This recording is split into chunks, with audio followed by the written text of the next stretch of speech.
Hey everyone, and welcome back to the 200th live episode of the Rocky Mountain Cigar Show. The 200th episode of the Rocky Mountain Cigar Show here in the Smokin' Studios. I am so blown away that this show made it 200 episodes, and I guarantee you so are the three other guests, as they're saying in my ear right now. So are we. Yeah, assholes. This is who I invite on the show. Okay, I'm like, who am I gonna spend the 200th episode giving 20 items away? By the way, we've got some really fucking cool giveaways. And here I am going, my three friends, and they're all over here going, yeah, we didn't think you'd last at episode 10. No, in all honesty, guys, everyone, thank you so much for watching the show, for even enjoying the show. I mean, that truly does mean a lot. And to the three people that I have on tonight, they've been with me through a lot. Kevin and Danny and Kerr, they've helped me out in many ways, given me advice around the show. And Kerr, Kerr's over here saying he got last Billy because I mentioned him last. So, Kevin's the one I called originally first. So, but in all honesty, everyone, I'm gonna go ahead and bring him in. I couldn't imagine spending the 200th episode with anybody else than probably the three, closest people I have in the quote unquote cigar media industry world. So appreciate everyone jumping on tonight. Thank you all. It's good to be back from the break. It was no. I tell you what. From now on, I'm muting everybody in the background. I should have known that Kevin was going to start talking. Kevin and Kerr, I think what you need to do is you need to mute yourself so we can't hear you. Then we can talk when it gets on the camera.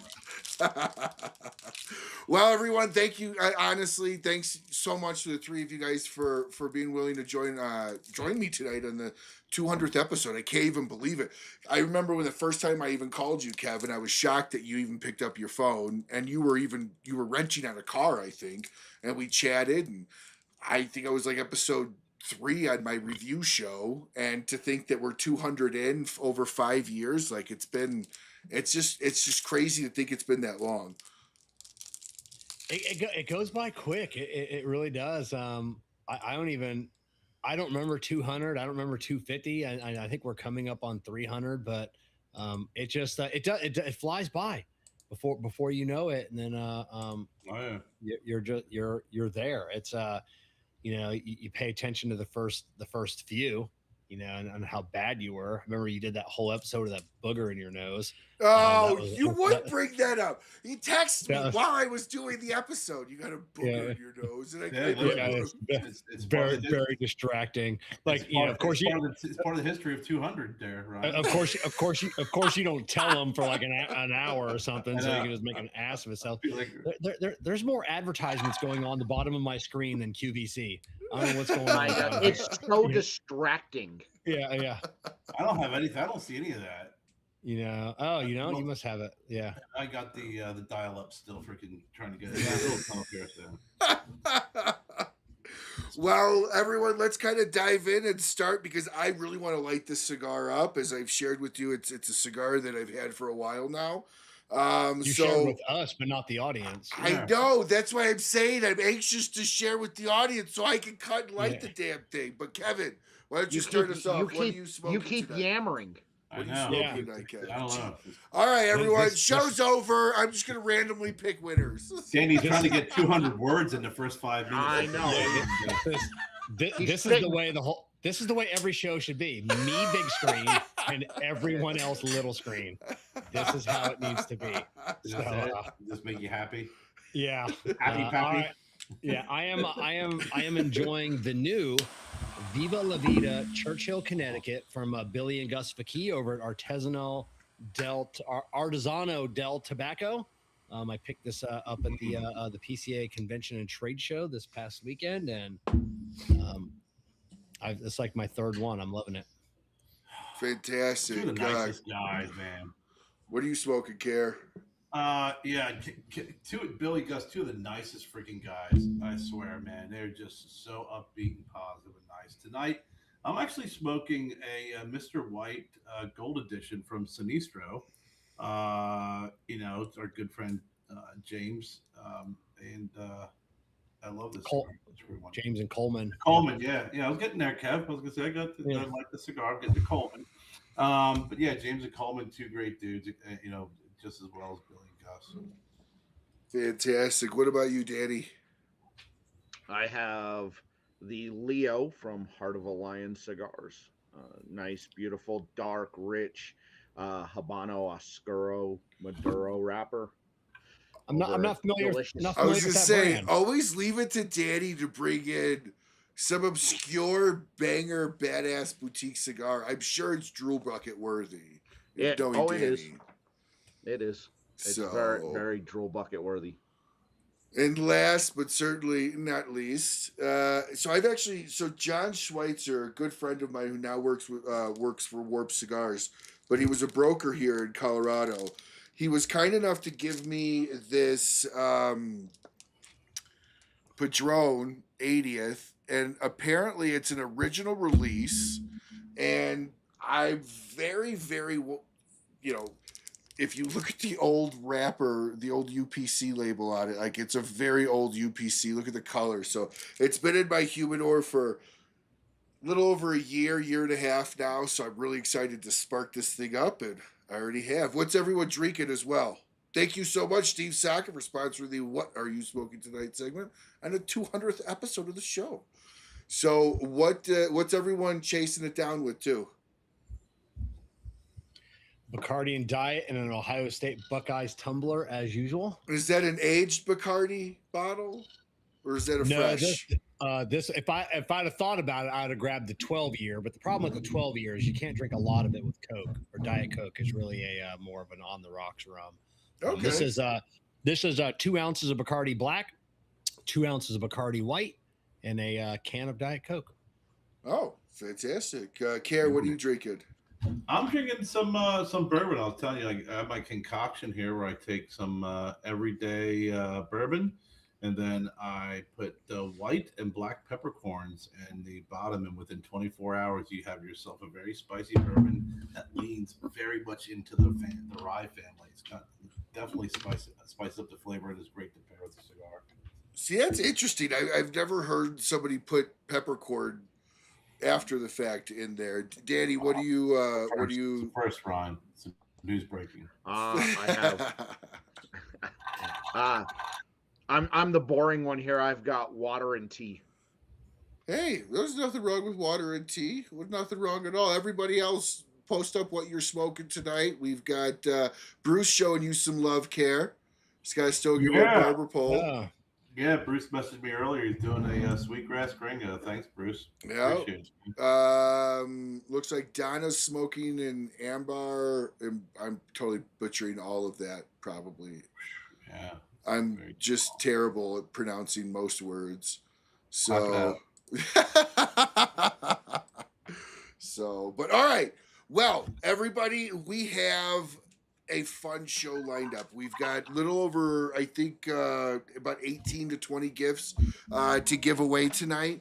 We'll start giving away a couple here soon, but what I wanted to kind of touch on here Ron, real quick, did you say 18 to 20? 18 to 20 giveaway items. Oh, I was advertising you got 200 to honor your 200th show. Sure. Are you going to fill in the blanks? Yeah. So Ryan's giving out 200 gifts tonight. Looks like Kerr's gonna fill in the 100 and 81 boxes that I can. I'm gonna do my first thing up is this trash panda mug. That's the first thing up. Yeah. I'll even send it with some bourbon in it.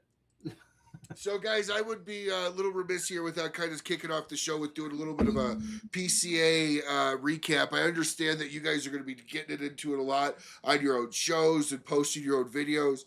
So, just really quickly, starting with you, Danny, what was your impression of PCA this year versus last year and previous years? I like New Orleans far better than Las Vegas. That's my biggest takeaway on it. you know, for a guy whose whole brand is based upon small and boutique brands, the last 3 years, the growth within those brands showing up at the show have been amazing. And seeing a lot of brands who I was really high on 3, 4, 5, 6 years ago showing up over there now, making a name for themselves. And Like, give us an example of one of those brands you're talking about. Rooster Smokehouse Okay. is a brand. Black Stogies is another brand. I was big on, and so you know, seeing both of them there was fantastic. You know, and for people who've watched me from the start and remember back in early 2020, I was on Black Star Line before anybody knew who they were, and now You they're one turned of me on those to them. now they're one of those big guys. Now they're kind of one of those name brand cigar companies that are out there, and there's a lot of them out there, and you know, I've already started working on getting content posted, so you can head over to my channel and check it out. I put it on all social media platforms, so if you follow me on YouTube or Facebook or Instagram, all the videos are up over there as I'm getting them edited and posted, so you can check them out yourself. And I kept them fan friendly at between 90 seconds and 3 minutes. So nice and quick, and it gets right to the point on everything that's going on and what you can expect from these brands this coming year. So one of the things that I've always enjoyed about, like, the contrast between, you know, what you do and what Kevin and Kerr do is you focus. Oh, like, do you guys even run into each other on the showroom floor? I mean, you guys aren't almost even doing many of the crossover brands when I watch your shows. Danny, you definitely focus much more on the smaller boutique lines. And Kev, you do have this boutique stuff, but Danny does the ultra boutique, if we're gonna call it, like, stuff like that. Yeah. You know, I mean, we got a sponsor, so we got, you know, we have numbers we have to produce. So unfortunately, and first of all, does anybody else realize that Danny sounds exactly like Jesse the Body Ventura? Their voices are exactly identical. Has anybody else noticed it? You will now for the rest of the night. That's all you're gonna hear, you know, is Jesse Ventura. So I ain't got time to bleed. Yeah.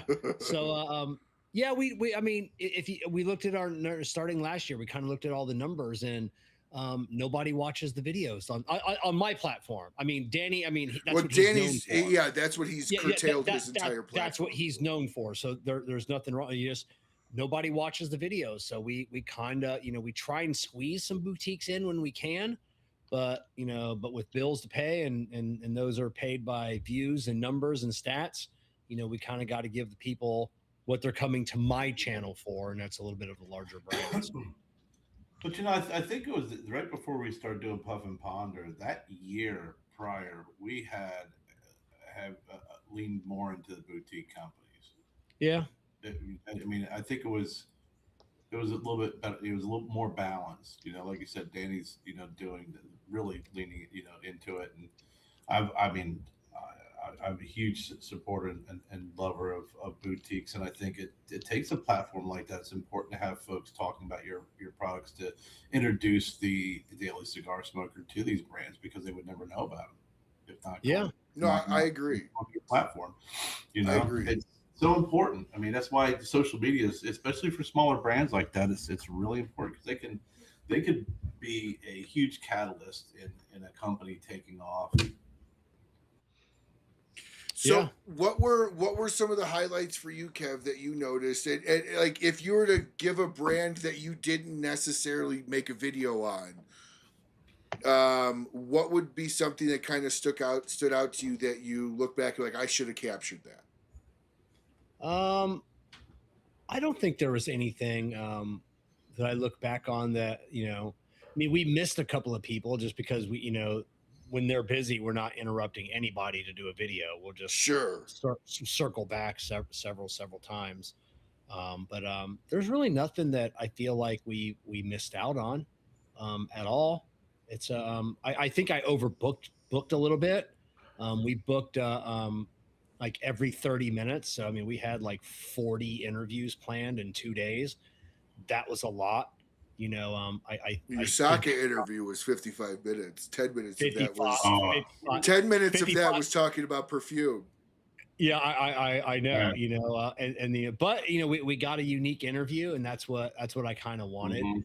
you know, with some of those people, because you know everybody's going to be asking the same question. Same when I did the Pete Johnson, we tried to start off with something a little bit different, just to get people hooked in and just talking about, you know, something else. And on those interviews, it's easy because they're friends of mine, you know, Sure. so we can just bullshit, you know, and just talk about random shit before we dive right into it.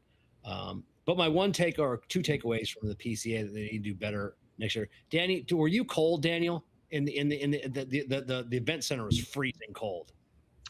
There were areas that were very cold.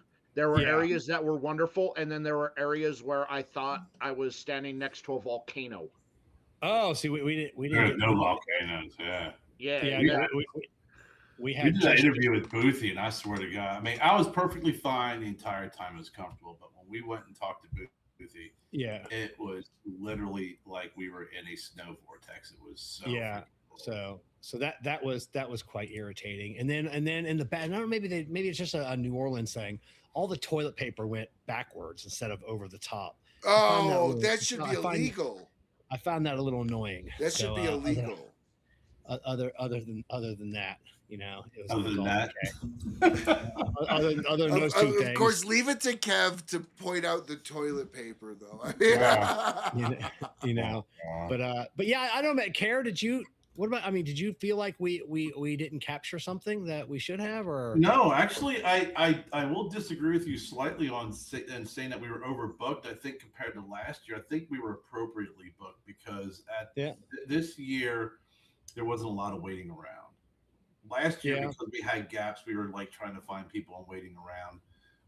I think that this year the bookings were spot on. Obviously, yes, we missed it. You know, we did get, we did get a chance to catch up with a few folks. And after learning our lesson from last year, there was no moment that was ever missed. You know, but no, I think that, you know, everybody that we had an opportunity to chat with was very open. I think there was some great interactions and dialogue. I think, like you said, the sock interview was fantastic.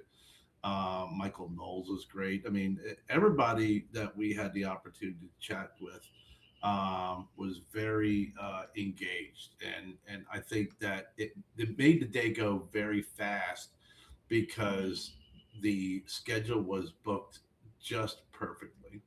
oh, I mean, we started at 9 o'clock, and then like the next thing I know, it's like 1, and then it's 5. It happened so fast, man. I mean, the was, one, yeah, there's a few areas that were pretty impressive, you know, going through there, and like I'm sure Danny, you see some of the smaller, you know, boutique brands, and it's good seeing them there and trying out some of their cigars. So it was a good time.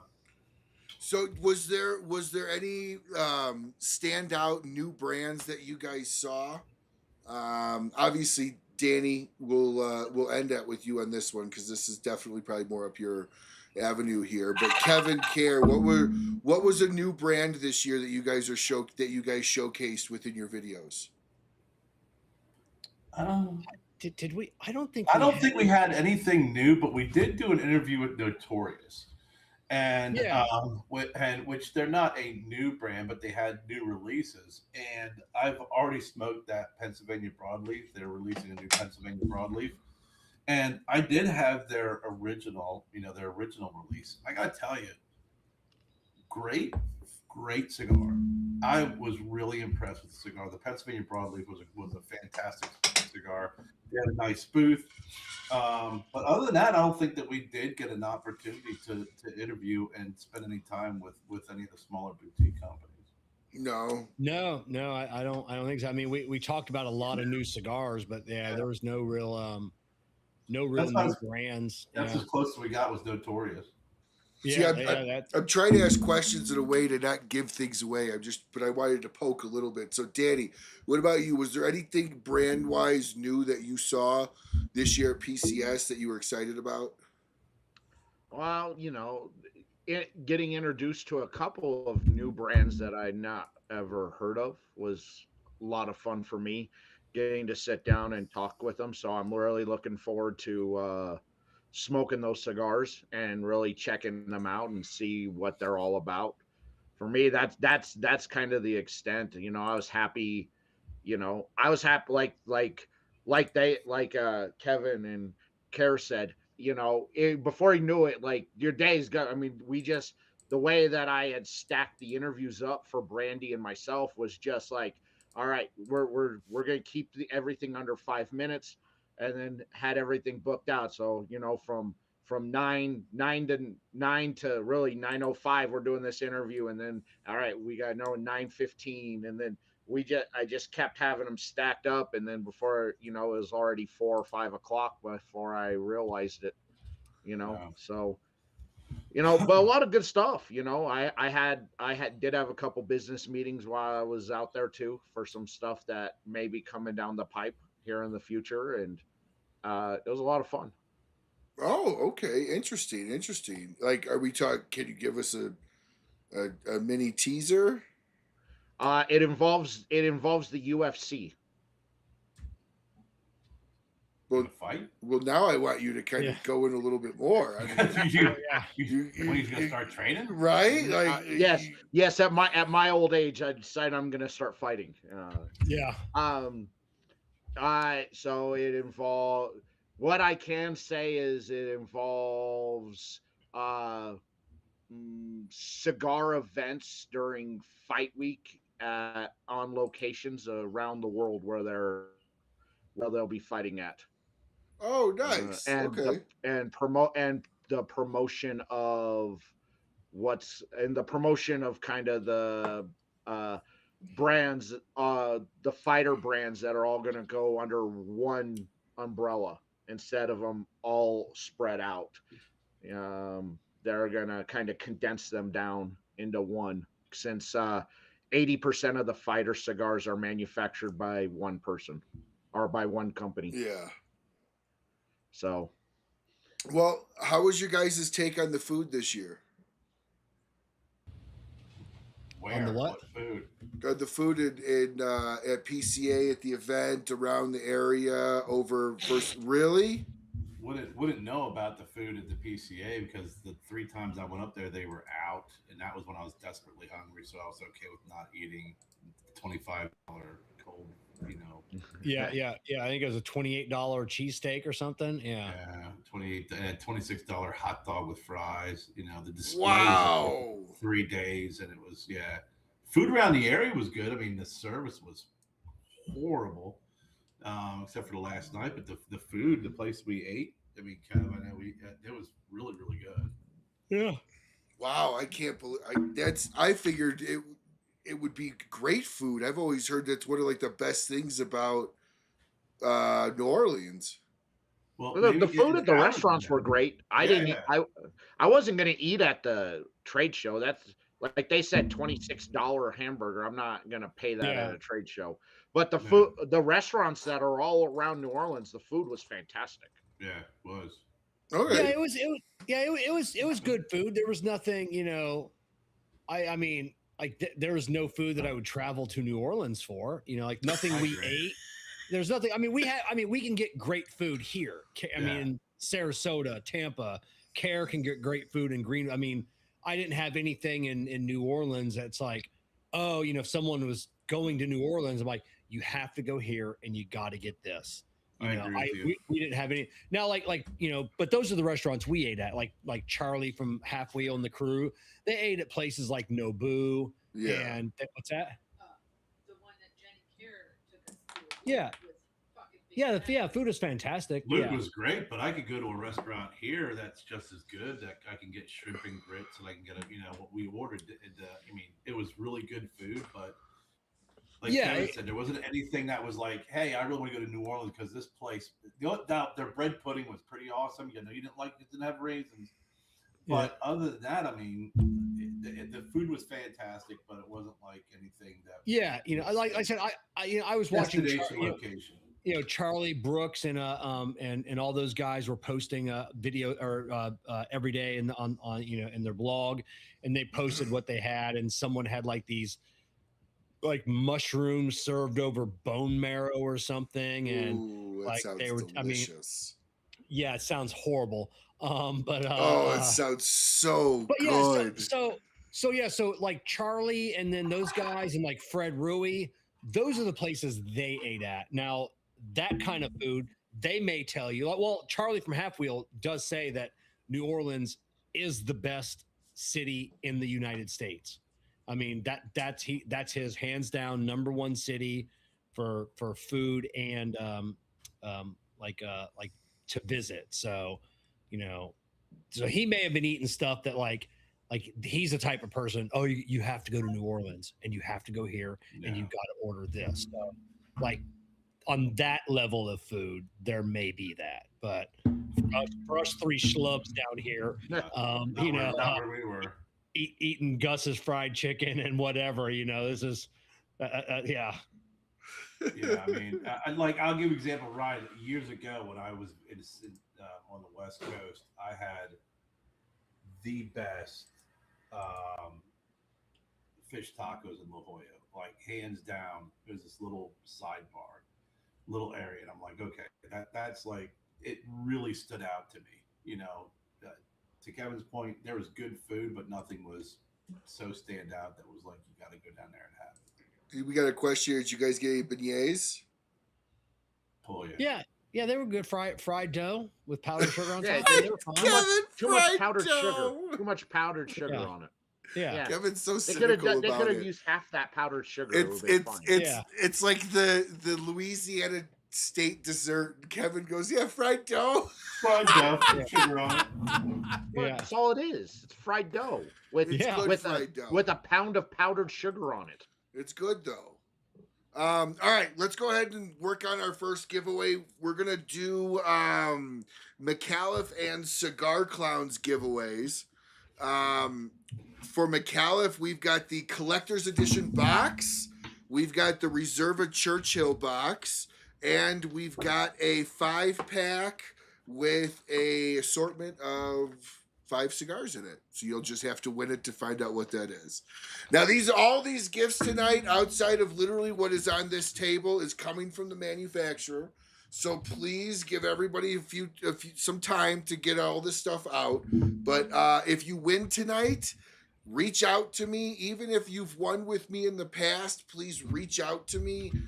Let me know. Make sure, confirm with me. Because if you don't claim it, then it probably is just going to become mine. So nobody wants that to happen. So for the first giveaway round, the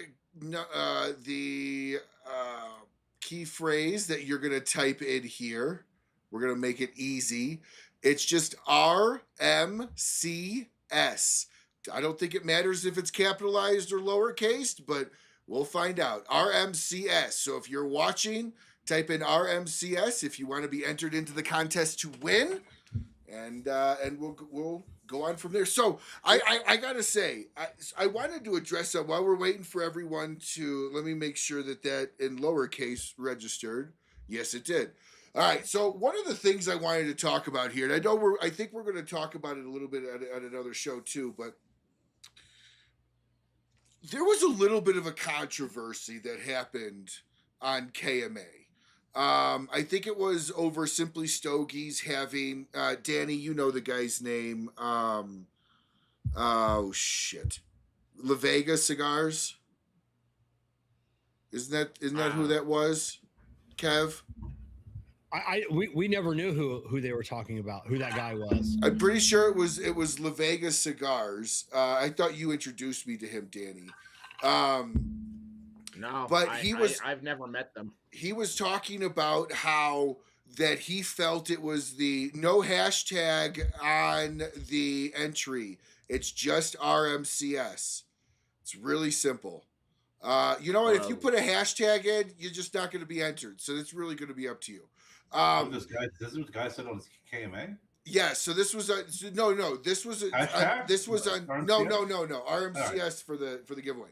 So what the guy said on Simply Stogies was that he felt that the retail shop owner and the crew within the retail shop should effectively do their marketing for them, and they should more or less rely more on the retailer than rely on the manufacturer to sell their cigars. Very what much saying, the Kerr, gist. was like when you go in, like Perdomo and Rocky and Tatuaje, they should not be on the center shelf because everybody knows where those guys are. Correct. So go ahead, you can put Perdomo on the bottom shelf, and the center shelf should be focusing on the boutiques. Yes. And so when this happens, it shows more of a partnership for the boutiques. Okay. Abe then turned around and said exactly what you would think Abe would say, which is, that's bullshit. You create your brand. I will help you. And I look at like a brand like Almago, Kevin. That's a perfect example. Abe's not marketing Almago as their sole brand. Abe's only marketing Almago because Almago's also marketing Almago. Like, it's a partnership with inside of this. And so on a post, my response on that post was, if you think those legacy brands relied on the retailers to become who they are today, you're absolutely out of your mind. They did so much work on the back end, and I think a lot of people don't realize, and Kerr, you can definitely speak to this. I think a lot of people don't realize the kind of back end work, but 20 years ago, the back end work was much more unseen than it is today. Today, that world to the back end of how the business runs is kind of a peek through the door. Would you guys agree with me on that process and versus what it was? So like everybody just saw the success back then. They didn't necessarily peek behind the curtain. And I thought it was a little unfair for then Simply Stogies to then come back and attack Abe for effectively giving a retailer's comment. Yeah, and then to attack Coop for like his like the food food thing. Yeah, fuck that guy. Coop's the reason why a lot of the reason why what we do is even relevant. Wait, what? Yeah. They're picking on Coop for the food reviews. He's like, I don't need to see your food reviews and stuff. I don't fucking look at him. I mean, that guy looks like he loves food reviews. Yeah, he's appealing. All right, okay. Now, I apologize. I may have stepped over bounds. Jessica's given me one of these. Like, Kevin, you remember a couple years ago when everybody hated you for saying dumb shit? So well, they're saying dumb shit, but then there's there's just calling it the way that you see it. I mean, when you talk, I think it's I like the fact that Coop expands out, because whether you like it or not, I mean, when you're in the cigar, in this whole family, there people review beers, they review bourbons, they review food, they you can review music, art. It's all part of the environment. The lifestyle of cigars, everything, especially when you're traveling all the time, as a cigar, if you're in sales and you're in marketing, and with the positioning in the humidor, listen, you earn your spot in the humidor. If you're a smaller brand, if you get in the humidor, that's great, and it's not Abe's job to push these products.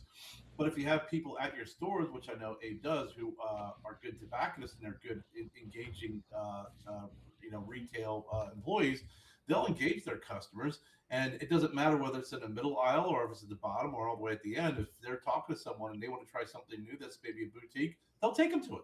Well, on top, like, earn your right to be at the front of the fucking door.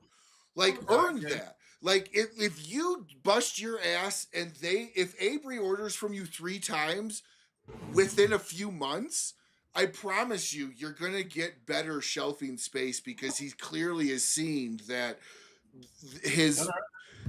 retailers go for the path of least resistance, and they shouldn't be blamed for going with the path of least resistance. I mean, Danny, what's your take on that? With how many boutiques you work with, and I know you often say you wish you saw more boutiques inside of shops. What's your take? Would you like to see the legacies off to the back, kind of like the way they set a Well, grocery store up with like look, milk, let make you walk all the the way through? legacy and heritage brands earned those prime location spots. They're there for a reason. Correct. And yes, there is that correct. It doesn't matter really where you put them in the shop. People, if somebody wants Perdomo and they're on the floor, people will get them off the floor. It doesn't mean that the boutique cigar that's at eye level is going to get any more traction than if it was on the floor itself. You have to earn those spots within the shops, and if you're good, if your product speaks for itself, and you're in shops that have knowledgeable people that work in them, Yeah. then they'll move. You know, somebody like Abe who has knowledgeable people who work his humidor that smoke everything that comes in. If somebody's looking for something different or looking for something to match up with a legacy or heritage brand that's on the smaller brand side, they know where to go and find it and get it.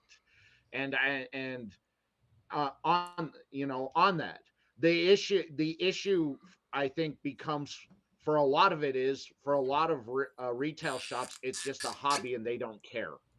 And so it gives a disadvantage to some of these other brands and it's harder for them to get in.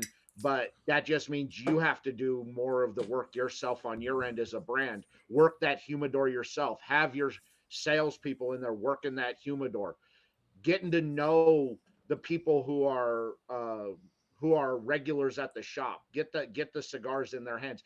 You got to do the work. It's not the retailer's job to do that work for you as a brand. You got to do that work. That's why this is a not an easy industry to be in.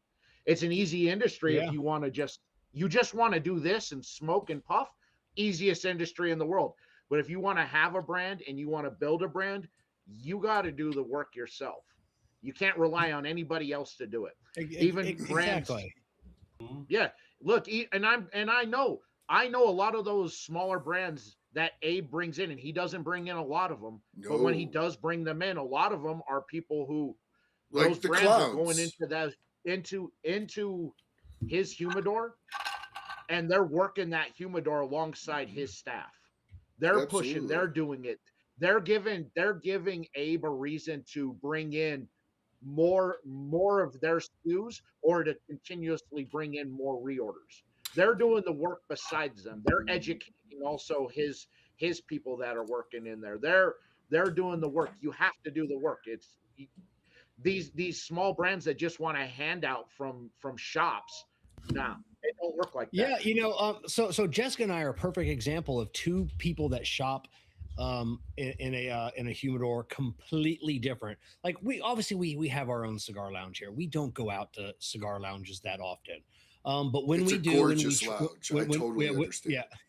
yeah, when we do travel, we go into a humidor. Like I said, it's usually, like I said, when we're traveling, like I said, we'll have, we're going to sit down. We're only going to have like time, maybe smoke one cigar, and then we've got other stuff to do. Jessica, she starts asking, "What do you have locally here? What do you got boutique?" That's Jessica wants a tour. Where are you hiding the boutiques? Where is this? Me, I go over to the legacy brands. I go over to something that I know that generally that I've had before. Not that I don't want to smoke a boutique, but if I only have an hour and a half to 2 hours, I want that time to be as enjoyable as I can. And it's not that I don't trust it, but I just don't want to trust a new cigar to that time. But Jessica will go and buy 4 or 5 cigars and some to take with her. Now she's hunting those boutiques, but I'm gonna go right over to the legacy brands, and I'm gonna grab one that I know is gonna be good, and I'm gonna sit down and I'm gonna enjoy that cigar. And Well, luckily, real quick though, Kev, because I don't think you're reaching for a Monte Cristo, like, right? Are you referring to like you're reaching for a brand like a Room 101? I wouldn't call Room 101 a legacy, but like, is that what you mean? Because I don't see you as like a Romeo smoker or Macanudo or Monte Cristo as far as a ton of those. But I mean, I would see you grabbing, a Saka or grabbing a Room 101 or an ADV or something you knew over something that was new. Yeah. Versus like a smaller boutique. Yeah, An unknown by you. An unknown. Jessica will gravitate to the unknown. Oh, I've never heard of this cigar. I'll take it. Yeah. And that's not me. See, I Reliability and familiarity is what you're going for, especially because of that, with that limited time. I since I've been going into humidors, I'm like Jessica. I go in. What do you got local? What do you got? What do you carry that no one else carries around here? What boutiques do you have? And I'll go through that cycle first, and then I'll go through the humidor and really search and hunt and peck, because sometimes you can find some stuff in places but I don't even think they know where it's located. Well, see, like I do that now to an extent. I probably don't do it to the level that you do, Kerr, but Danny actually kind of broke me of the unwillingness to reach out, obviously because Danny's the king of the boutique cigar reviews at 505, and so being on that show with Danny, I got to try a lot. I mean, he introduced me to Cigar Clowns. I mean, most of the boutique brands I know, Danny introduced me to in some fashion or led me on to. So I actually do like a lot of the smaller brands much more than the massive boutiques. And I say this all the time. I attribute it to like sports, right? College has just a little bit more heart because they're not really being paid a ton, and professional is a little bit more prima donna. I trip and fall and flopping and stuff like that. Not to say that the legacies aren't good, but I think oftentimes when you find a really good boutique, that's like a really good ace in the hole on that one, and it's hard to sometimes in the sea of boutiques find a good one because there's a ton.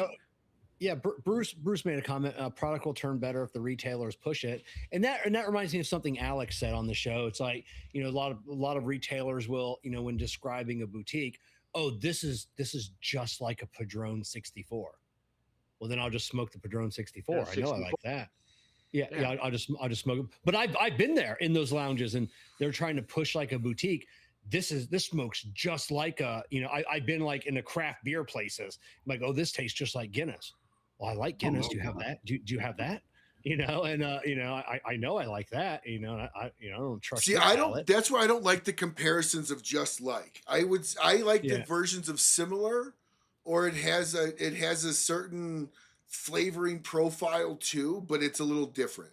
You guys are circling the topic right now. You're close. You're touching on it. Well, give it to us, Kerr. But and I know this because it occurred with me. It's, hey, what are you looking for? I'm looking for your Padrones. Okay, why do you like Padron? I like this. I like this. I like this. What flavor notes do you like out of it? Do you like? Okay, great. Hey, I'd like to introduce you to a cigar. Since that's your flavor profile, that's your cigar profile. I want to introduce you to a smaller boutique cigar that I think you may like. You're not saying it's just like. You're not saying it smokes like. You're not saying it's like a Padron. You're asking, why do you go to a Padron? Why do you go to a Fuente? Why do you go to? There you go. They should be saying that, Kerr. But there's no tobacconists anymore. Like a lot of the shops don't. A lot of shops they hire people because they're looking for a job. They're not into the geeky side. Like Abe's people are trained, but Abe makes sure that they're trained. You also need to be geeky, though. The thing is, you're not. No, geeky in the sense that you've got to be able to smoke things. You got to be willing to smoke things. Well, that's just, but it's not selling the cigar to the person. It's selling to the person and their palate. That's what you're selling. You'll sell them whatever the hell you can if you sell to their palate. If you're trying to sell a cigar, you're always going to be up that uphill battle. I'm trying to push your cigars. No. Talk to the customer, engage them, ask questions about them and what they like and why they like it, and then guide them to the cigars. That's where the geekiness comes in, is understanding. If Danny says, hey, I like something creamy, I like something floral, I like this, I'll be able to, you can direct him to a cigar that maybe Danny would have never even known about. But I had a conversation with Danny. I got to know a little bit about what what he smokes and why he smokes and what flavors he likes. So now I'm pairing I'm actually selling to the palate and into the cut and to the customer, and not trying to push a cigar on someone. Trying to push a dark, heavy, great cigar on someone who wants something light and creamy. You're not going to get anywhere with it. No, I think that the vast majority, 90% of all of the reason why a cigar business is successful is because of the manufacturer. Maybe 10% relies on the retailer, but if you rely on that retailer and they don't sell, like, you might not be a good person to them. I don't know. They might not like you. They might not get along. That's also plays into these factors too, right? Well, yeah, but you also got to know the location and the people who go to those shops. There are plenty of shops that I have talked to that go, look, the locals here, this is what they like, and this is only what they smoke, and that's why I only carry these brands, because that's all they will. They'll if you give them a cigar for free, they'll tell you they like it, but they won't buy it if it's on the shelf. They want what they're comfortable with. Okay. So, okay. So now you have a decision to make as a brand. Is, do you really want to go in and try and push yourself into a shop knowing that it's highly unlikely you're going to move product unless you give product away. That's the only way it's going to move on the shelf. Or do you want to go, well, maybe I need to start researching more other lounges in the area to see if there are more openness within it, the clientele that go to those shops. You've just got to work. They could be a mile away from each other. You bring up a great point, and have two completely different clientele that go there. So that's on you as the brand to have to do that research. That's you going in there, sitting, doing your research. Hey, just go in, buy a cigar, sit and watch and see what people are going in and buying. Maybe have conversation. Don't not hey, I own a brand. Just, hey, oh, why do you like that cigar? Oh, have you ever thought about trying something like, no, this is what I like. And there are plenty of people out there that are they're stuck in that route, and you're never going to change their mind on that.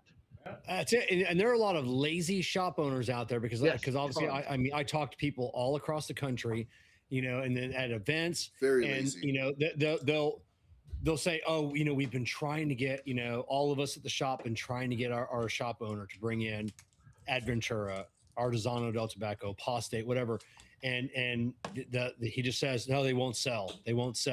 Nobody wants them.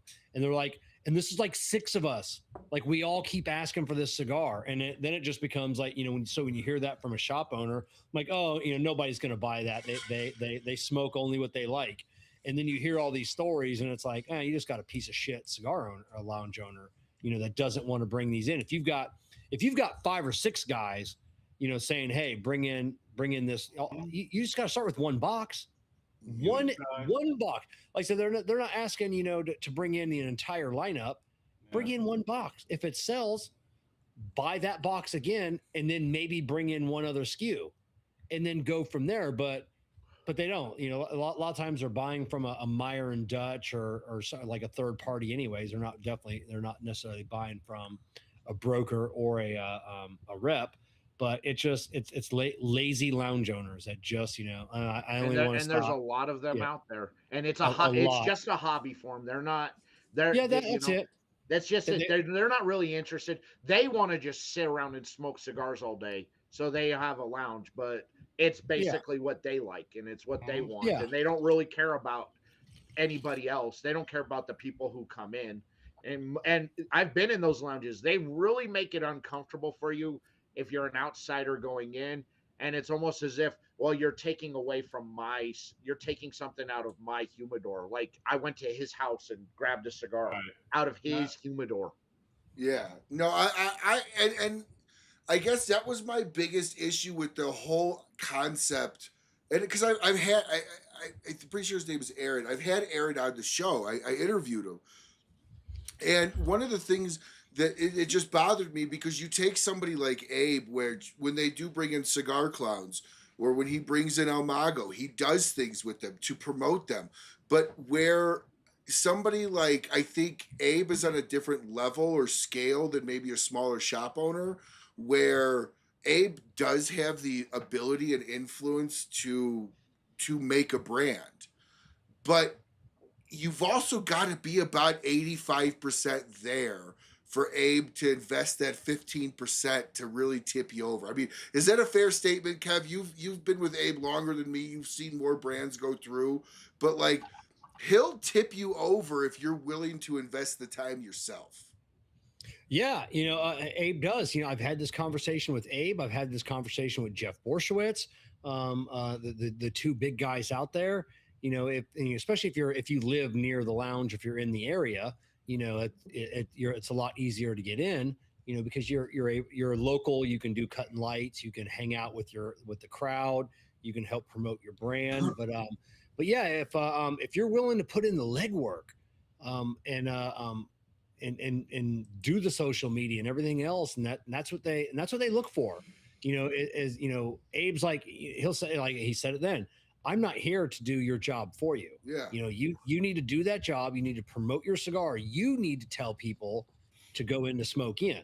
Yeah. And buy these cigars. You need to tell people to go to smokein.com and pick up these cigars. Yeah. I'm not here to do your job for you, but for those that have, I guarantee Nick Fusco, who's doing great, is in tons of lounges across the country, but I guarantee Nick credits Abe, with helping boost the brand. I know Mayflower does, for sure. Mayflower does. Yeah. Absolutely. There are brands out there that, Abe has, seen the hard work that they put in. Yeah. And he's willing to, give them, and that's a huge boost. It's a massive boost. And that's the thing, is like, Abe knows the value he brings, and he expects you to bring equal, if not more, value to the table. Yeah. And that's where the entire segment they talked about missed, is that when the retailer understands the value that they bring, they expect you to bring equal, if not more, value to the table. And I think that's a fair thing to ask, especially in the cigar industry, when you do have, like Danny was talking, a lot of hobby guys out there, so you don't have a lot of Abes. So when you find them, you got to bust your ass to get into those. Even something as big as Abe's, and even some of the smaller to mid-size cigar shops. One thing I've seen that I always thought was really smart is you have, like, Abe's got his cigar club of the month, and that's a really great way to introduce a cigar and get feedback on a cigar, that to see what people think. But local shops, they have their members, they got their lockers, they have a trusted group of individuals that will say, okay, I'll bring your cigar in, but you know what? I want to introduce it to my members. I want to introduce it to my group, my club, these people that I kind of lean into and lean on. And I think if I was a cigar shop owner, if I bought a cigar shop tomorrow, that would be something that I would do is you get together the people who are coming in, your regulars, who have a trusted palate, who's not going to bullshit you, and you have them smoke a cigar. And if their feedback on that overall is very, very positive, and they give you feedback that it's a good cigar, it's well constructed, and they would buy if you brought it in, that's a good measuring tool. It really is. Oh yeah, because for sure. From there, you're tapping into your clientele. Yes. But a lot of folks don't do that. No, they don't. And in fact, not going to say the name here, but there's a lounge here that when new owners come in, we'll do the drawing after this. When new brands come in to do cut and lights, they always go, if it's a respectful brand, they'll always go, hey, do you mind if I give some free cigars out to your people? Or can I give them to you? And he always gives them directly to the hardcore purchasers in the store. And when he does that, he then follows up with them and goes, did you smoke it? Did you like it? What did you think? So like he makes sure that when a new brand comes in and their samples given out, he gives it to the big buyers in the store. Because if you don't want the onesie twosies, you want the people that are going to buy 4 or 5 or a box at a time. And if you can convince them, then the onesie twosies follow behind that. I mean, does that make sense? Is that a fair? Yeah, it does, because you know what? You being the owner, smoking the cigar is one thing, but you're not buying the cigars. You're behind the counter. And it never, in my opinion, I understand the concept that you have to enjoy the cigar, but if you're a cigar shop owner and you could fill your humidor with cigars you would never smoke, but if it made you a lot of money and it sold really well, Who I would cares? stock my freaking humidor with a bunch of shit I didn't smoke. Absolutely. And that's where tapping into your client, your clients, and like you said, the big buyers or your group. I can smoke a cigar and think it's great and give it to 10 people within that group, and if they all think it sucked, why would I bring it in unless I would just want to buy it for myself? Oh, for sure. Absolutely. You're right. I got a buddy that goes to a lounge, and I don't know, he's in the Midwest somewhere, and all they have like 20 or 30 lockers or whatever. Same thing. Like a company will come in, hey, we'd like you to try this cigar or whatever.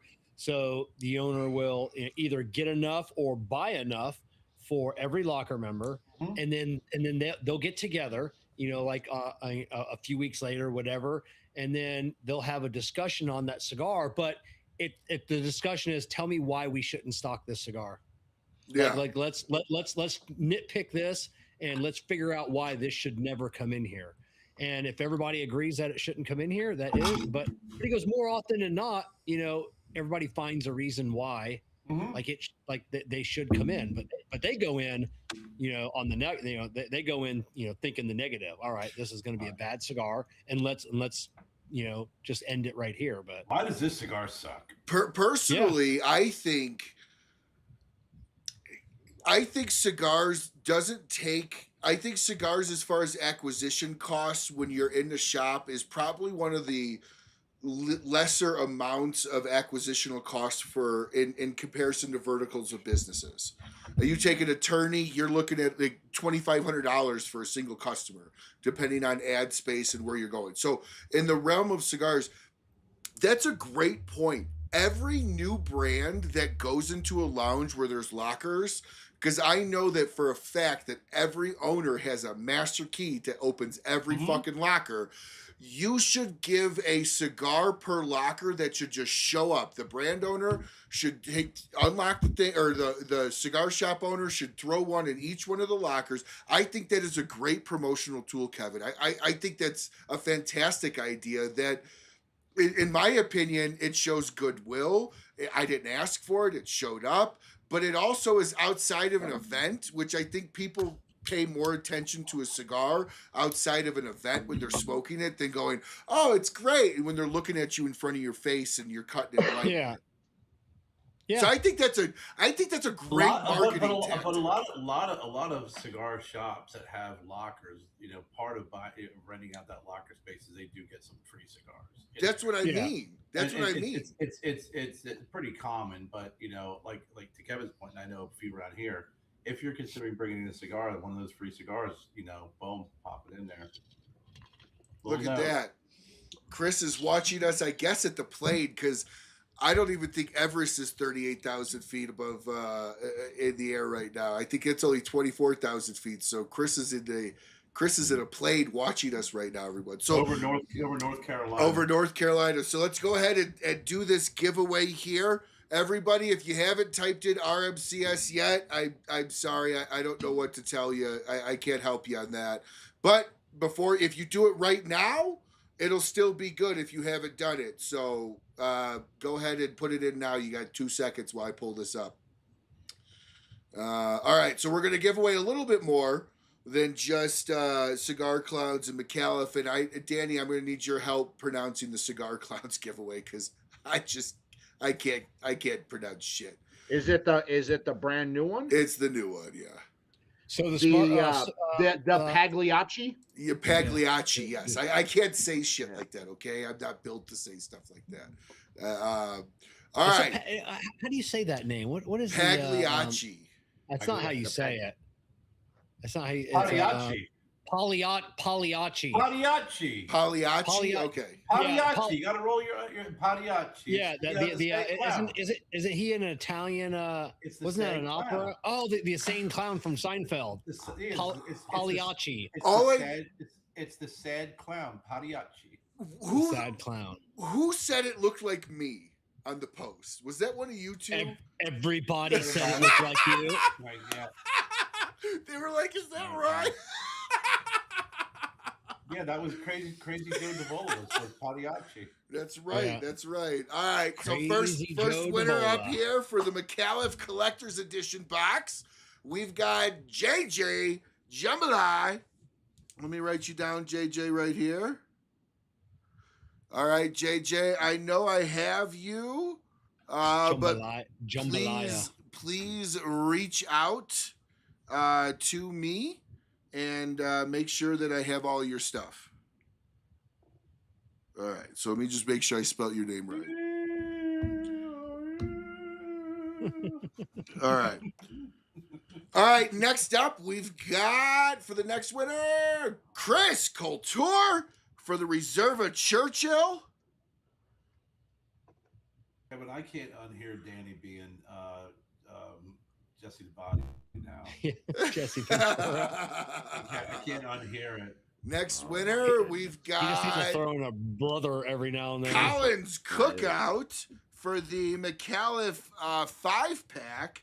And yes, everybody, you can win as many times as you win because I'm not going to play those rules. If you get selected twice in a thing, you can only get selected once per round. But if you get selected twice, you get selected twice. So, Kerr, you got your box of pool balls? Hold on, we got to. All right, next winner for the, how do you say it? Pagliacci.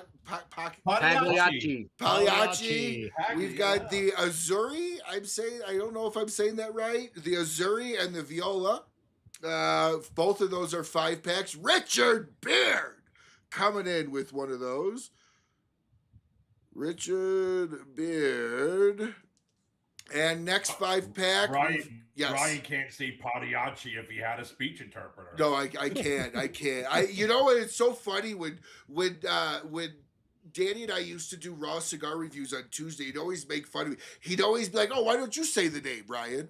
Why don't you say it?" I can't say it. I butcher everything name wise. If it's a different language and I have to press 1 for English to understand it, I'm gonna butcher it. I'm just telling you right now. That's just how I am. Danny made fun. Oh my God, Kevin! Okay, you can draw again on I that know, one. of course, I was going to. That's that I'm in gonna there. Say it to win it, Kevin. We got the Yeah. Smoking Sicilian. All right, so everybody, Pagliacci, how appropriate is that? Huh? Yeah. absolutely. So everybody, if you've been selected, please reach out to me. You have until next week's show, or it just gets claimed by whoever. Next, we're going to go ahead and give away the JMs as well. So we're going to do a 5-pack of, this is my choice, their Lancero Anniversario, which is Kevin's favorite size cigar, and Danny's. So they're super jealous over this win. Super fucking yes. jealous. Super So- jelly. We've got Ooh. Cigar Smoking Arborist for that one. Sounds like a good Lancero. And again, please, everybody, these are coming from the manufacturers, so please reach out to me and make sure I have your address information. You have until next week's show or you forfeit your prize. All right, we've got a 5-pack of the Espanola Habanos, which these are absolutely fantastic. Danny can attest. Kevin and Kerr, I think, can too, because this is the Year of the Dragon that was last year, which was phenomenal that he brought back as the Habano. I got that right. I did say that right, Danny, right? He brought back it as the Corojo. Oh, the Corojo. That's right. The Corojo. The Corojo. Yeah. The Habano was the Habano, the Maduro, and the Connecticut were the baseline ones. That's right. All right. So we've got Carl Whitsum. Whitsum? Witzman. Witzman? Witzman. There's an A at the end. Oh yeah. Okay. Cut the word off here. So Carl, reach out. I don't think you've won anything, so please reach out to me. Next up, Carl. we have the 5-pack of the JM, their bundle version of the cigar, but it's the Anniversario version that they came out with for tubos. So you'll get a 5-pack of those. Danny, you can't win. We've got Woolly Worm, fantastic. All right. Rigged. No, just that would be rigged if you won. You know, Kerr, I appreciate you not trying to enter the contest. All right. That's the next winner of Cody Cigar. We've got 1, 2, 3, 4, 5, 6, 7, 8, 9 more giveaways here we'll do before the end of the show. So I just wanted to say I know I'm gonna get a little sappy here, but I just gotta say, you know, halfway through the 200th episode, I truly appreciate you guys a lot. Like Kevin, Danny, Kerr, anytime especially Kevin, anytime I've ever said, hey, I need somebody on, Kevin usually texts me as I feel like I need somebody on to say he'll be on. It's awesome. He just senses that I need somebody for that week. But no, in all honesty, I really appreciate all three of you especially. And there's many others in this industry, but the three of you have always been willing to drop things, move things around to come on. And it's very appreciated. And like I said, to have all three of you on for the 200th episode, I think for me is just very fitting, because without the three of you here that I've relied on a lot for advice and pointers and information and help, like, I don't know that the show would have been here for 200 episodes. So from the bottom of my heart, I really appreciate all three of you very, very much. Very, very much. So now I wanted to also bring up, because Danny gets a new event by him. I won't say where Danny lives, but Danny lives in Wyoming, and Danny's going to get Cigar Fest this year up like 15 minutes, 20 minutes from your house. 10 minutes. So, I mean, are you looking forward to cigar? Now, I know Kevin's a little disappointed, but I did back that up with another event for Kevin and I to go to. It's actually, we're doing a whiskey event over for Hidden Barn that I'm really excited for. Trying to also get Jeff Amendola to go, but I'm trying to make sure that follow-up happens. But Danny, are you excited for Cigar Fest to come to come be in your backyard? And what do you think that's going to mean for the event? Because from my understanding, the only manufacturer that isn't able to make it was Saka. Yeah, I think it's going to be great.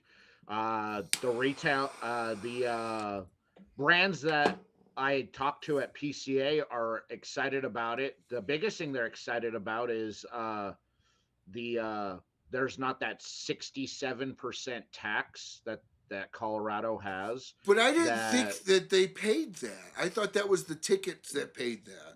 No, because everything that went into Colorado had to go through a third party. So, and all of that got ate into what the manufacturers would get paid back on for all their sales. Had to go through this. Yeah. Plus the festival took, their 30%, 40%. The manufacturer, no manufacturer makes money. Yeah, they don't. They don't because it was in Colorado. Because everything had to go in through a third party, and then the festival had to take their cut, and then you had the taxes on top of that. Now you're cutting out that third party, and you're cutting out, 67% of taxes out of that. So the retail, the manufacturers are actually excited about that. And I had a nice conversation with Tom Bliss in New Orleans about it, and they're really trying to work on doing a couple of events a few days before. The city's Cheyenne has really got behind the event coming in. The indoor smoking ban for a lot of places, they gave a variance to restaurants and bars that if they want to have a indoor smoking section from Thursday through Sunday. Are you serious? People coming in, they will. Yeah, they're allowed to open up a specialty for for some of the restaurants and bars around town. If they want to have that, they can. The city has really got behind it, and I think it's a good move. They're working on something at the Buffalo Ranch. I think where it's like they a quarter a cigar, Bruce. It's 30 cents. Okay, 30 cents a cigar. 30 cents tax. Yeah. Okay, so you mean to tell me that the city is allowing bars and restaurants to go backwards and have that for the Thursday? If they want wow. If they want to, and they want to have a specially designated area, like if they have a patio and they want to open up the patio for smoking, they can. If they have a secondary room in their restaurant that they can block off from everybody else that they want to have smoking in, they can. Where they do the drive-in theater at the Buffalo Ranch in the summer, which it's a big, huge, massive area. They're trying to get that set up to do something like the Thursday and Friday open up so that brands that want to kind of do something can, since there's a lack of retail shops up here that they can hold events at.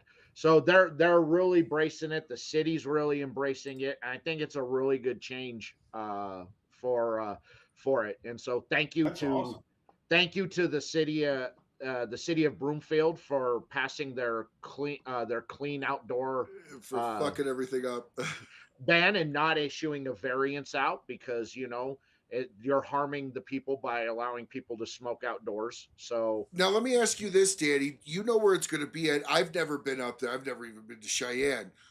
Is there gonna be a break from the fucking sun? Because that's the biggest. Yeah. Oh my God! Now, Kev, yes, I get you live in Florida, but at 6,000 feet, closer to the sun than you, when it's 100 degrees on that blacktop. Wait a fucking second here. The sun is what, 93 million miles away, and you just said since you're 6,000 feet closer to the sun, it's hotter. Get the fuck out of here. It makes a difference. It makes a difference. Oh, we're only 90. I live in I'll tell you now.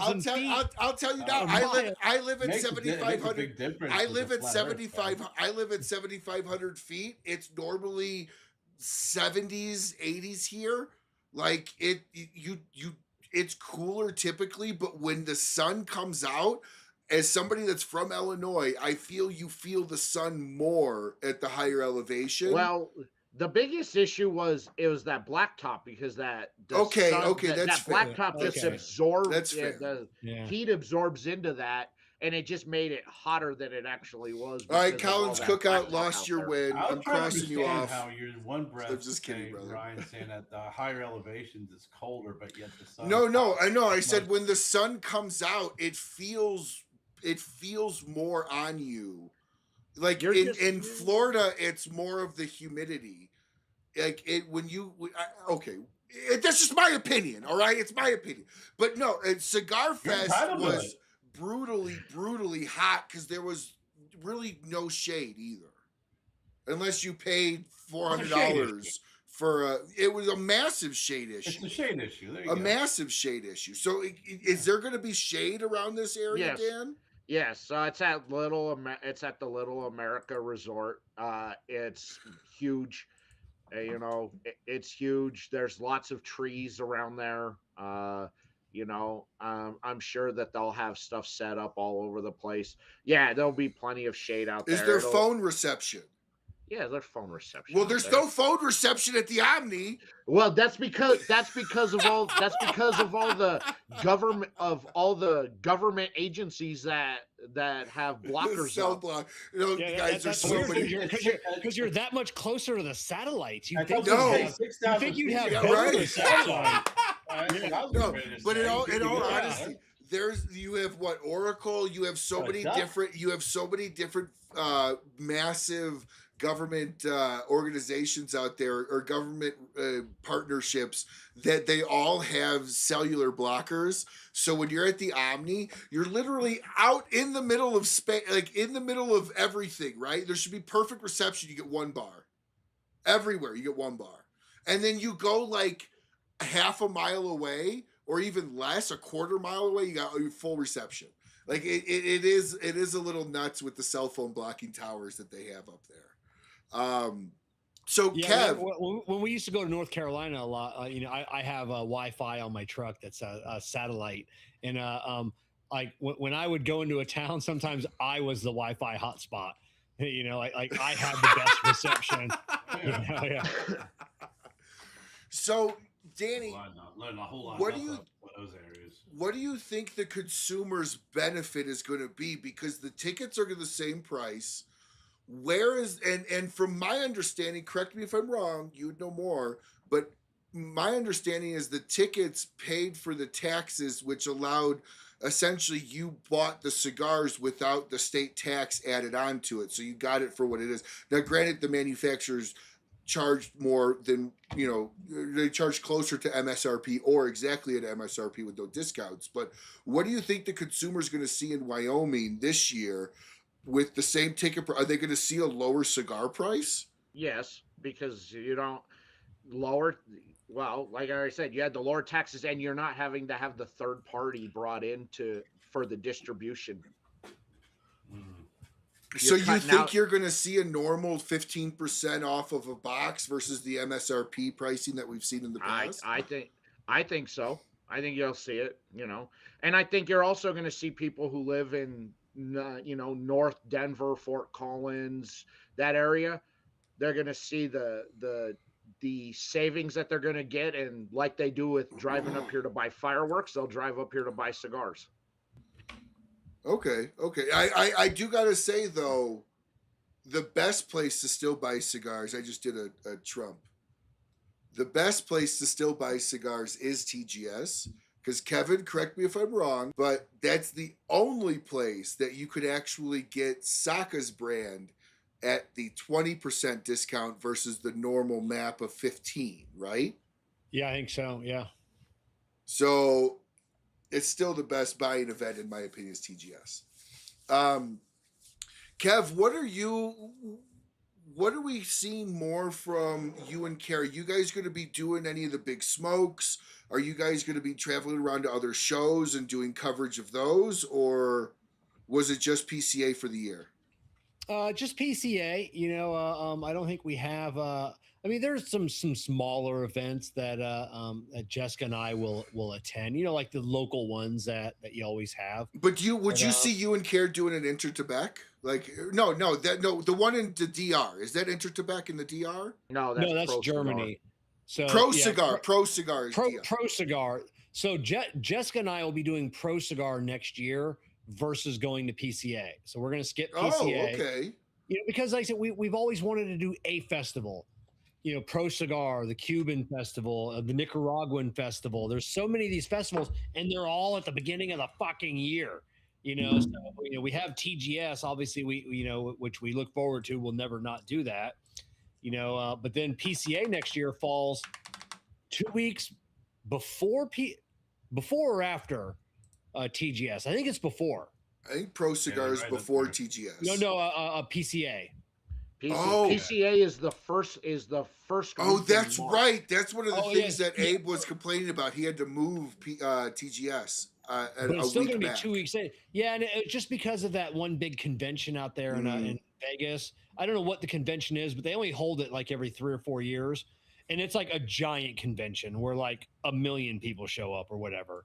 So, they always have like a certain time locked every few years. And we just happen to be going back to Vegas, when that convention is going on. So we'll do TGS. And then I think we're going to try and do Pro Cigar next year. If not Jessica, at least I'll be out there. Now, why Pro Cigar over PCA when PCA gets you the clicks for the new releases? Why Pro Cigar? I don't make any money on PCA. No, I know that, but you get sponsored to go to PCA is my point. So does Pro Cigar going to bring the clicks that PCA would?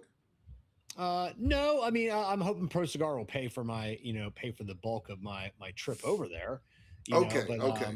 But yeah, PCA gets clicks, but does it bring me followers? Probably not a lot. No. Like I said, we have a sponsor that, that take Abe at Smoke Inn, takes care of our hotel room.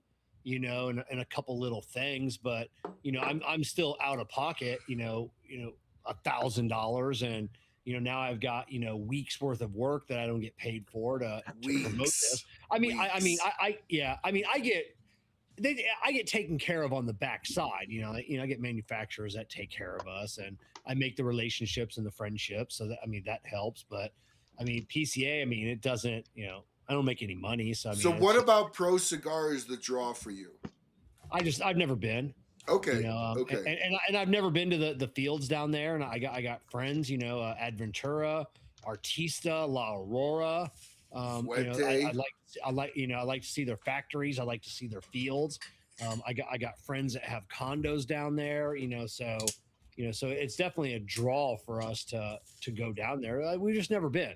It looks a lot of fun. And I went to the Pro Cigar event that they did during PCA. And if anything, it just did more to sell me on wanting to go to Pro Cigar than anything else, because it was a fun time. I had a blast at that event. Probably more vacation-y too than work, going there and I think you're right on that. Is it open to the public? No.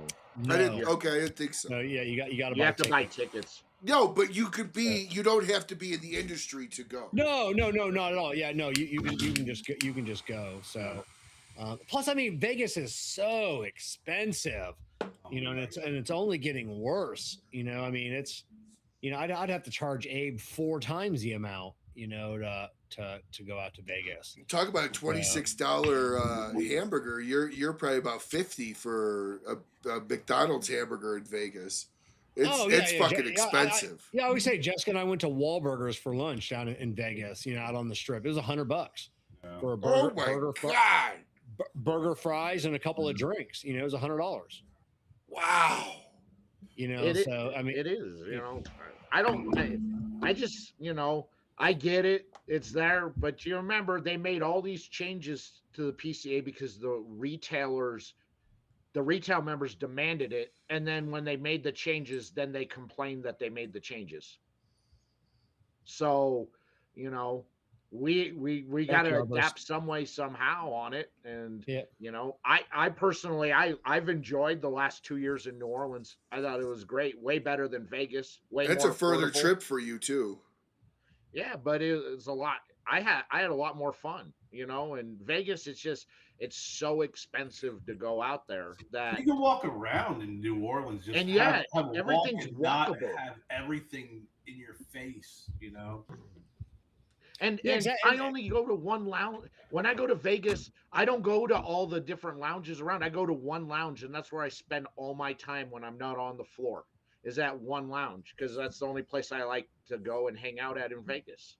So yeah, exactly. And then we'll see. St. Louis just passed that ordinance for that gave PCA an exemption for smoking for the weekend, trying to entice PCA there in 2028. 2029. So wow. we may see St. Louis in 2029. See, that's a good side when you have people vied for the industry's conference. That's a good sign. A lot of vision. Really, it's a nice little bump. All these different events that you can bring in, hotels, dinner, restaurants, just all around. It's a nice little bump. Well, yeah. What's your guys' thoughts on the whole? By the way, everybody, go ahead and type in just 200 in the comments to be entered in for the final drawing for the final 9 items here. 200, not spelled out, just 200, and you will be entered in for the drawing. So what's your guys? So is it JUST 200? Maybe.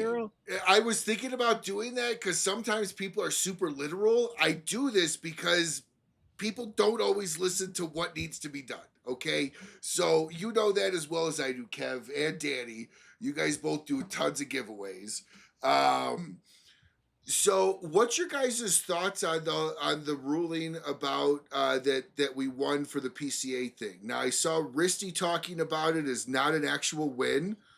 It was a partial win because flavored tobacco wasn't included in that, but we at least won, and machine made. and machine made, but we at least won the premium tobacco definitionally is now landscaped in law, which is a win. But I wanted to kind of, get y'all's opinion on it. Kerr, we'll start with you as a manufacturer and consumer. I'm not surprised. I mean, I think and to put it bluntly, I think that there was going to need to be some negotiation somewhere, right? So to think that there's not discussions behind closed doors, you're being foolhardy. So I'm not surprised that it ended up the way that it did. And I guess for me, I'm a little bit surprised about the machine roll, but the flavored cigars, I figured that if we were to win a definition of what a premium cigar is, and actually come out in a victorious, if you will, there was going to need to be something that was going to be given up. And I just think that it's just an uphill battle with what they've done with just flavored tobaccos, and it'll be interesting to see how things move forward, because you can still produce these flavored tobaccos and cigars, and you can still produce machine-made cigars. Just going to see exactly how far you get away with it before the government starts, regulating or coming in and trying to inject themselves.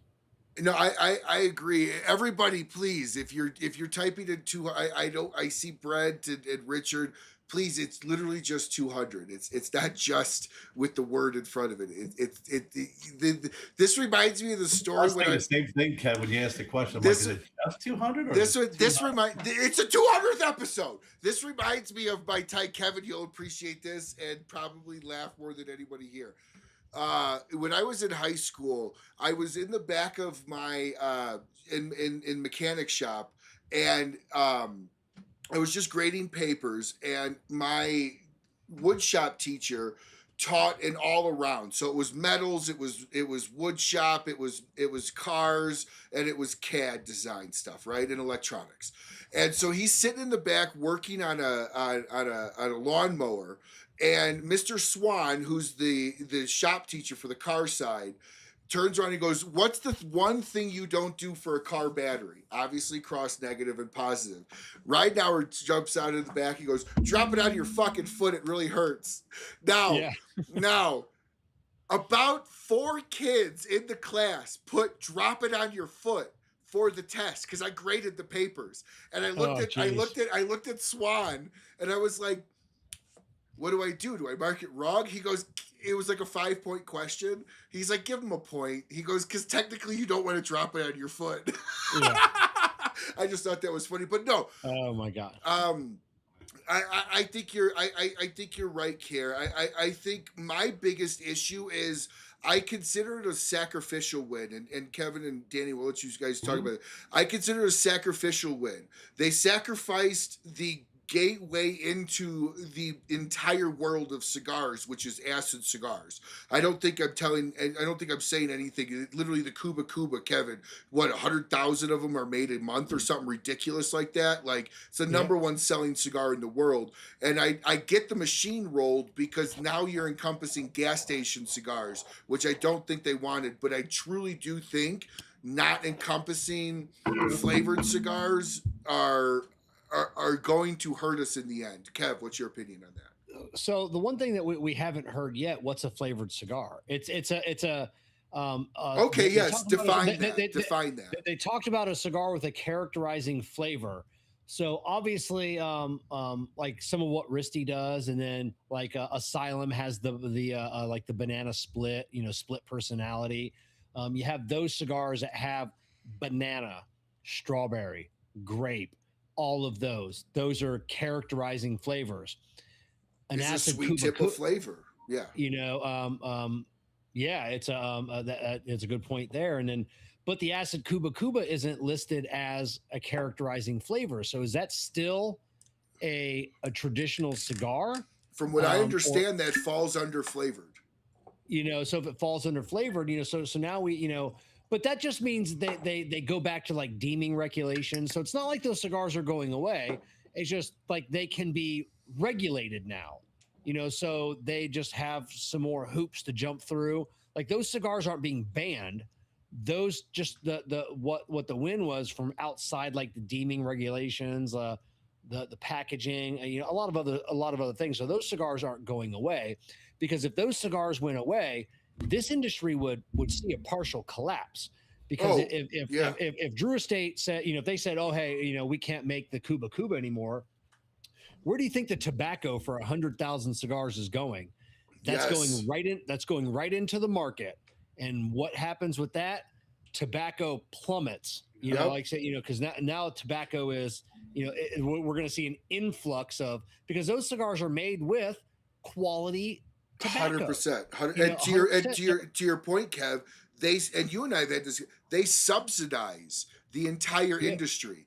If they didn't have to grow the tobacco for Cubas, so many other brands wouldn't have any tobacco.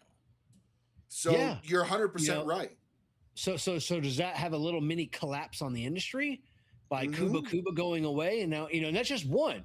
I mean, there's probably millions of cigars being made that if we stop that tomorrow, where does that tobacco go? Like that just floods the market with tobacco, or those farmers that grow that tobacco along with other tobacco, now they can't sell their tobacco. Correct. So now they close up shop. They get rid of their inventory, and now the prices of cigars skyrocket because now there's less tobacco. So I don't know. I don't know enough about how that side of the industry works, but that's how my like manufacturing analytical brain is thinking about it. So I mean that could collapse an industry. But you make a really good point, Kevin, because you figure of all the tobacco grown, of all the plants, Cuba's not using every leaf. So say they use, what's a typical leaf? How many leaves is it normally on a plant? 6 to 8? Something like that? Or more than that. 6 to 8. Whether you're stalk cutting or whether you're just selective harvesting. So say they use 3 or half of that. Other cigars then buy, or other manufacturers then buy those other 4 leaves, and without the need to grow the initial 4 leaves, those other 4 don't exist. Or the opposite of what you said, all the tobacco dumps on the market, the entire industry collapses financially because it's so cheap. Your opuses that were $70 are now 30 or 20 or 15 because they're just flooded on the industry. So Danny, what's your opinion on that? I think they both kind of hit on the 2 big points on that. And I think for the biggest part on this is it's a wait and see game. Because there really wasn't much definition on what flavored is, and is infused considered. That's a fair flavor. Point. I didn't think about that. I didn't think about is sugar is sweet a flavor? What is considered flavor? Is it an additive that's added into it? Is infused considered flavored? Because Kevin we're said, talking about like the acid, the acid line. Most of those it's infused. They're not adding anything to it, so it's still a premium hand rolled tobacco cigar that's infused as during the manufacturing process. So, but most of those are also like sweet infused. They're not infused with like what Kevin was saying, like pineapple or strawberry. They're like not that, chemicals and all that stuff to it. And I look at a flavored cigar as something that's an outside source or a chemical added, which now no longer makes this a premium hand-rolled cigar if you're adding a chemical to it. No, I mean, and that's a really good point. And I think, Kevin, that's probably the one thing I haven't seen in any of the threads or posts about it is what is the actual classification of a flavored cigar? Does sugar classify a flavored cigar, or does it need to be pineapple or strawberry or cherry or vanilla? Those, when I think of flavored, I don't think of sweet tip as quote unquote a flavored cigar. It's just a sweet tip cigar. I mean, that's a really good point. I think the sweet tip was included in there because I think so too, but it's not a flavored. It's introducing anything that's not the natural tobacco flavor.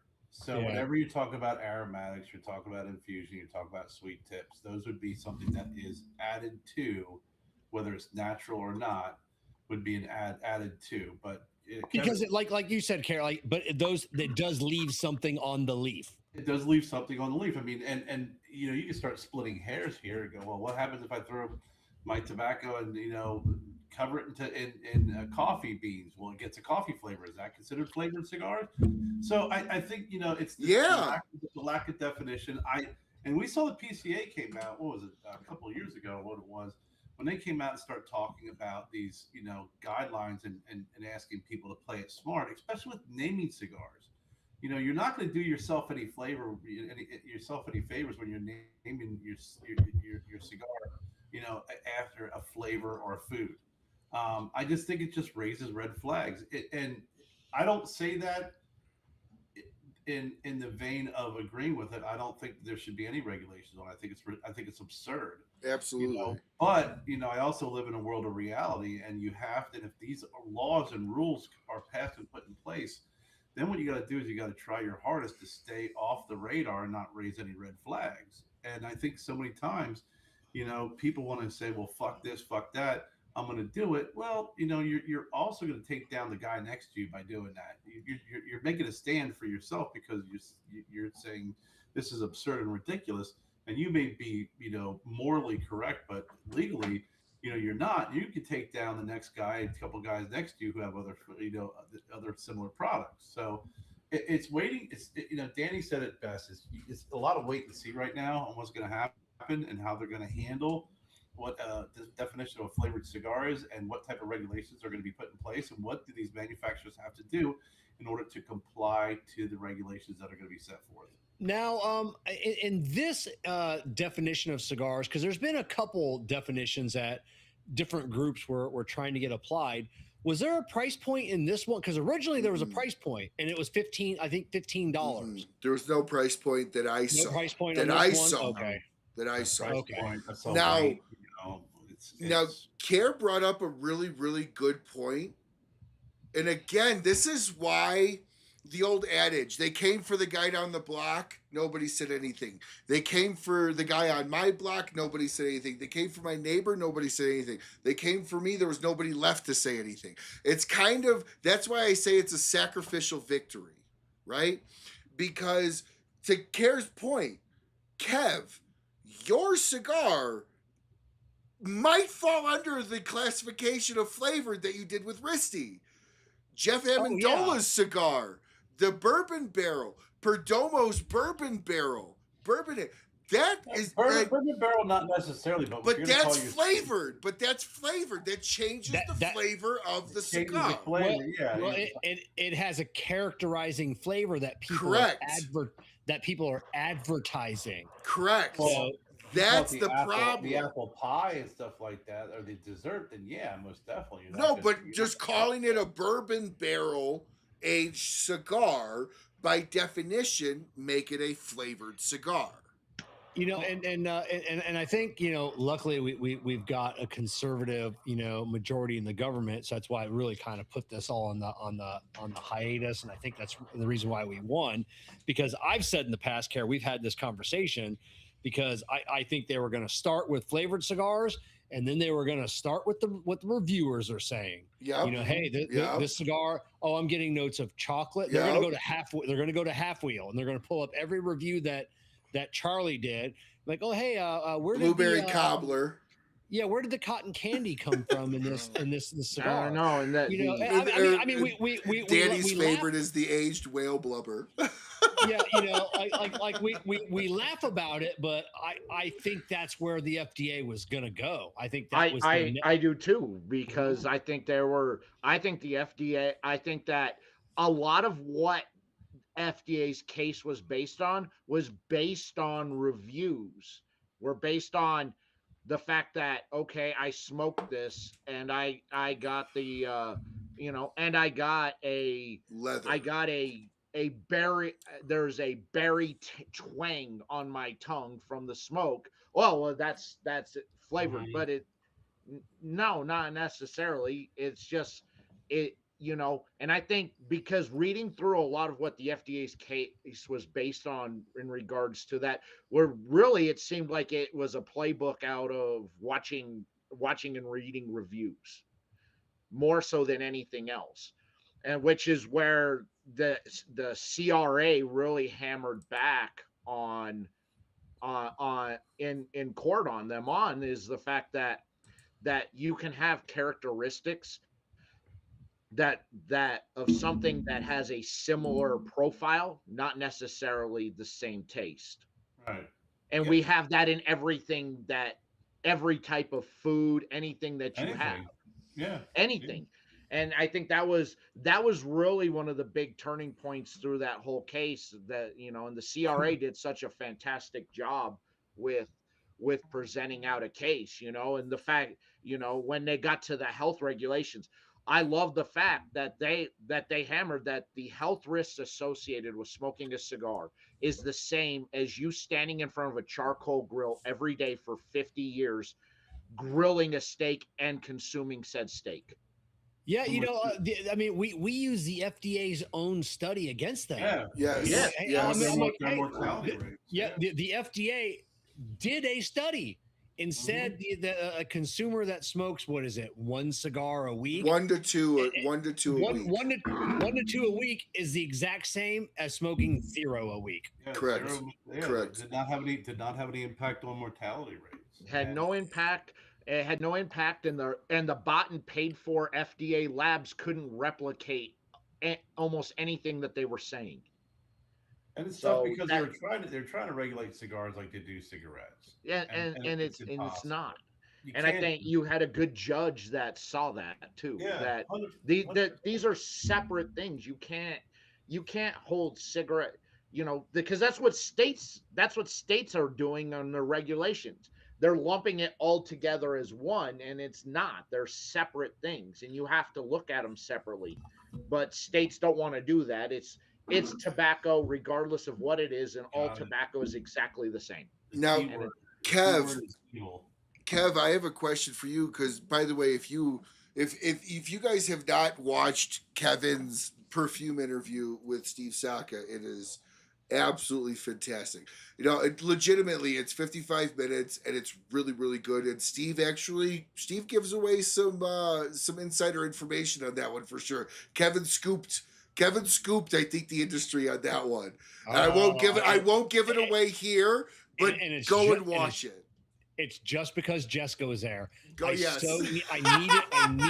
I needed her to be in there, because Steve loves Jessica, tolerates me. So I needed her there beside me, and yeah. But I bring that up, Kev, because that ruling came out before PCA, if I'm correct, right? Yeah, about maybe a week. Did you ask Steve if this would affect the Stillwell Star aromatic? I did not, I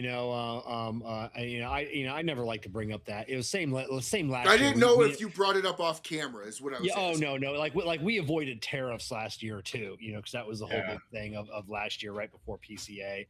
But yeah, no, that will completely affect those cigars.